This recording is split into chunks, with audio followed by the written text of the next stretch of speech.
नमस्कार मंडळी. आजचा आपला व्हिडिओ खूपच खास असणार आहे, कारण आज आम्ही जर निघालो आहोत गावाकडे. पण गावाकडे जाण्याआधी वाटेतच आम्ही थांबणार आहोत एक सुंदर आणि मोठ्या नर्सरीमध्ये.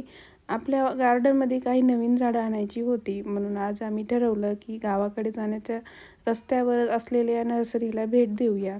आणि आज आम्ही कोणकोणते झाडं घेणार आहोत, नर्सरीमध्ये किती सुंदर झाडं पाहायला मिळाली आणि पावसाळ्यात तिथलं वातावरण कसं होतं, हे सगळं तुम्हाला या व्हिडिओमध्ये पाहायला मिळणार आहे.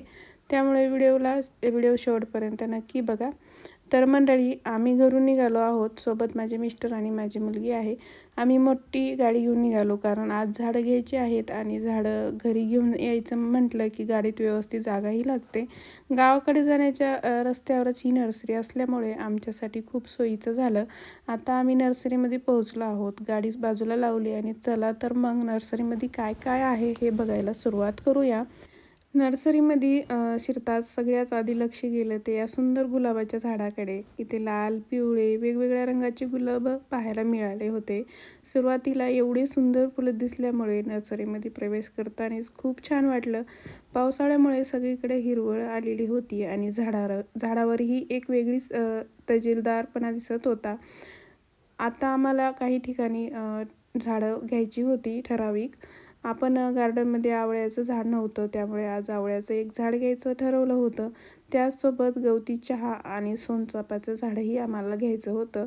म्हणजे आज नर्सरीमध्ये आलो आहे तर रिकाम्या हाताने परत जायचं नाही. आपल्या गार्डनसाठी काहीतरी नवीन घेऊन जायचं आहे. मंडळी, हे नर्सरी खरंच खूप मोठी आहे. इथे कडीपत्ता, पेरू, आंबा, नारळ, सीताफळ, तुळस आणि शोभेची अनेक प्रकारची झाडं पाहायला मिळत होती. इतके प्रकार होते की प्रत्येक झाडाकडे थांबून बघावं असं वाटत होतं. काही झाडं तर एवढी छान वाढलेली होती की आपल्या घरच्या गार्डनमध्ये अशी झाडं असले तर गार्डनची शोभाच वाढली असती ना. आणि इथे तुम्ही पाहू शकतात, नर्सरीच्या बाजूला एक विहीरसुद्धा आहे. झाडांना पाणी देण्यासाठी त्यांनी छान व्यवस्था केलेली दिसत होती.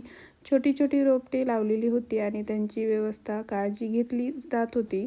पावसाळ्यात तर या नर्सरीचं सौंदर्य आणखीनच वाढलं होतं. सगळीकडे हिरवळ आणि झाडांमधून येणारा गारवा, वातावरण खूप सुंदर वाटत होतं. इथे काम करणारे लोकही त्यांच्या कामात व्यस्त होते आणि त्यांची जेवणाची वेळ झाली होती. तिथे साईडला काही जण जेवण करत होते. मी व्हिडिओ शूट केला नाही, पण नर्सरीमध्ये काम करणाऱ्या लोकांचं साधं आणि आपुलकीचं वातावरण पाहून खूप छान वाटलं. आता आम्ही पुढे नर्सरीमध्ये फिरत होतो. आजूबाजूला वेगवेगळ्या प्रकारचे फुलं, झाडं, पानांची झाडं, शोभेची झाडं दिसत होती. काही झाडांची नावं मला माहिती नाही, त्यामुळे तुम्हाला यापैकी कोणत्या झाडाचं नाव माहिती असेल तर कमेंटमध्ये नक्की सांगा. कारण नर्सरीमध्ये फिरताना खरंच असं वाटत होतं की प्रत्येक झाडाची काहीतरी वेगळीच खासियत आहे. आणि हे बघा मंडळी, कुंडीमध्ये किती सुंदर पद्धतीने झाडाचं डेकोरेशन केलं आहे. अशा प्रकारे आपल्या घराच्या बाल्कनीमध्ये, गॅलरीमध्ये किंवा गार्डनमध्येही आपण झाडं ठेवू शकतो. छोट्या कुंडीमध्ये झाडं ठेवली की घराभोवतालची परिसरही खूप सुंदर दिसतं. मंडळी, आम्ही साधारण 2 वर्षापूर्वी या नर्सरीमध्ये आलो होतो.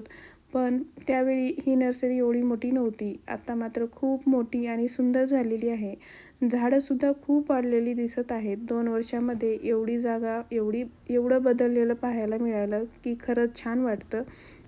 आणि हो, आता पावसाळ्याचे दिवस असल्यामुळे वातावरण तर विचारायलाच नको. सगळीकडे हिरवंगार झाडं, थंडगार हवा आणि अधूनमधून पावसाचे पाणी. नर्सरीमध्ये अशा वातावरणात फिरताना खूपच प्रसन्न वाटत होतं. शहरापासून थोडंसं दूर आलं की अशा हिरवंगार वातावरणात वेळ घालवायला खूप छान वाटतो ना. इथे तुम्ही पाहू शकतात, नवीन रोप लावण्याचं कामही सुद्धा सुरू होतं. छोटे छोटे रोप व्यवस्थित लावली जात होती. आजूबाजूला एवढे झाडं पाहून आपल्यालाही वाटतं की आपल्या घराच्या गार्डनमध्ये अजून काही नवीन झाडं लावावीत. आता आम्हाला जी झाडं घ्यायची होती ती पाहून झाली आहेत.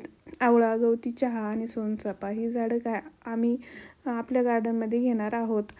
मंडळी, नर्सरीमध्ये फिरताना एक गोष्ट जाणवली की इथे फक्त मोठी झाडे नाहीत, तर अगदी छोट्या रोपट्यापासून ते मोठ्या वाढलेले आहेत झाडापर्यंत सगळ्या प्रकारची झाडं उपलब्ध होती. फुलाची झाडं, फळाची झाडं, औषधी आणि उपयोगी झाडं, तसेच घराची गार्डन शोभा वाढणारे झाडं होते. पावसाळ्यात हा नवीन झाड लावण्यासाठी खूप छान काळ असतो. या दिवसामध्ये वातावरण ओलावा असल्यामुळे नवीन रोपांना जमिनीत रुजायला मदत होते. त्यामुळे आम्हीही विचार केला की आपल्या गार्डनमध्ये काही नवीन झाडं लावूया. इथे रोपाची वेगवेगळ्या प्रकाराच्या कुंडीमध्ये व्यवस्थित लागवड केली होती. काही रोपं अगदी छोटे होते, तर काही झाडं चांगली मोठे आणि तयार झालेली होती. नर्सरीमध्ये येण्याचा आणखीन एक फायदा म्हणजे आपल्या घराच्या जागेनुसार झाडाची निवड करता येते. गार्डन मोठं असेल तर झाडं किंवा मोठी झाडं घेता येतात आणि जागा कमी असेल तर कुंडीमध्ये वाढणारी छोटी किंवा शोभेची झाडं घेता येतात. आम्ही आज आवळा, गवती चहा आणि सोनचाफा ही झाडं घेतली आहेत. आता ही झाडं आपल्या गार्डनमध्ये लावल्यानंतर ती कशी वाढते, त्याची काळजी कशी घेतो आणि गार्डनमध्ये त्याची जागा कुठे ठेवतो हे तुम्हाला पुढच्या व्हिडिओमध्ये नक्की दाखवणार आहे. खरंच सांगायचं तर अशा हिरवंगार नर्सरीमध्ये फिरताना वेळ कसा जातो हे कळत नाही. प्रत्येक झाड पाहिलं की वाटतं हेही घेऊया, तेही घेऊया. आता ही सगळी झाडं आपले घेऊन झाले आहेत आणि त्याला व्यवस्थित ठेवून आपण पुढच्या प्रवासाला निघणार आहोत. आता पुढे आमचा प्रवास आहे की गावाकडे. त्यामुळे आजच्या व्हिडिओमध्ये नर्सरीची सुंदर भेट इथेच थांबूया आपण आता. आजची आपली नर्सरीची छोटी सफर तुम्हाला कशी वाटली ते कमेंटमध्ये नक्की सांगा. तुमच्या घरच्या गार्डनमध्ये कोणकोणते झाडं आहेत आणि तुम्हाला संधी मिळाली तर नर्सरीमधून कोणते झाडं नक्की घ्यायला आवडतील हे कमेंटमध्ये नक्की सांगा. नर्सरीमधून झाडं घेऊन आता आम्ही पुढे गावाकडे निघालो आहोत. गावाकडे जाताना रस्त्याच्या दोन्ही बाजूला दिसणारी हिरवळ खरंच मनाला खूप आनंद देत होती. पावसाळ्यामुळे सगळीकडे अगदी हिरवंगार पसरल्यासारखं दिसत होतं. शेतीमध्ये लावलेली पिकेही छान डोलत होती. पावसामुळे पिकांना आणि झाडांना एक वेगळीच तजेदारपणा आलेला दिसत होता. मध्येच एखादा शेतकरी शेतामध्ये काम करताना दिसत होता. तर कुठे पाण्याने भरलेली छोटी छोटी तळी आणि बांध दिसत होते. गावाकडच्या या साध्या वातावरणात एक वेगळीच शांतता असते. रस्त्यामध्ये आपल्या महादेवाचं मंदिर पुन्हा दिसतंय.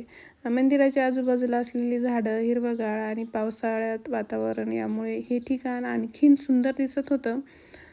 थोडासा पाऊस येऊन गेला असल्यामुळे रस्त्यावरही पाण्याची थेंब दिसत होती आणि हवेमध्ये मातीचा छान सुगंध जाणवत होता. शहरामध्ये आपण रोजच्या धावपळीमध्ये कितीही व्यस्त असलो तरी गावाकडे येताना असा निसर्ग पाहायला की मन अगदी शांत होतं. रस्त्याच्या दोन्ही बाजूला हिरवंगार झाडे, शेत, पीक आणि मध्येच येणारा पाऊस. खरंच आजचा प्रवास खूप सुंदर झाला. असं निसर्गाचं सौंदर्य कॅमेऱ्यात कितीही टिपलं तरी प्रत्यक्षात पाहण्याची मजा काही वेगळीच असते. रस्त्याच्या कडेला कुठेतरी घरं दिसत होते, कुठे शेतात काम सुरू होतं तर कुठे गुरं चरताना दिसत होती. पावसाळ्यात तर गावाकडचा हा परिसर अजूनच सुंदर दिसतो.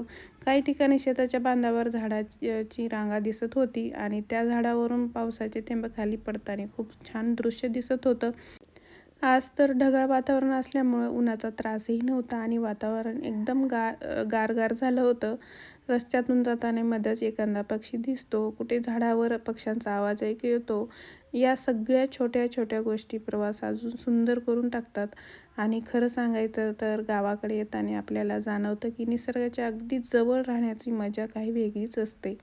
आता गाव अगदी जवळ आलं होतं आणि पुढे पोहोचल्यानंतर तुम्हाला आमच्या गावचा घराचा परिसर आणि आमचा लाडका मॅक्ससुद्धा दाखवणार आहे. हा सुंदर प्रवास करत करत आम्ही शेवटी गावाकडे पोहोचलो आहोत. आजचा व्हिडिओ तुम्हाला कसा वाटला तर व्हिडिओला आवडला असेल तर लाईक करा, चॅनलला सबस्क्राईब करा आणि आपल्या मित्रमैत्रिणी आणि नातेवाईकासोबत हा व्हिडिओ नक्की शेअर करा आणि आपल्या चॅनलसोबत जोडलेले राहा. पुढच्या व्हिडिओमध्ये पुन्हा भेटूया. तोपर्यंत बाय.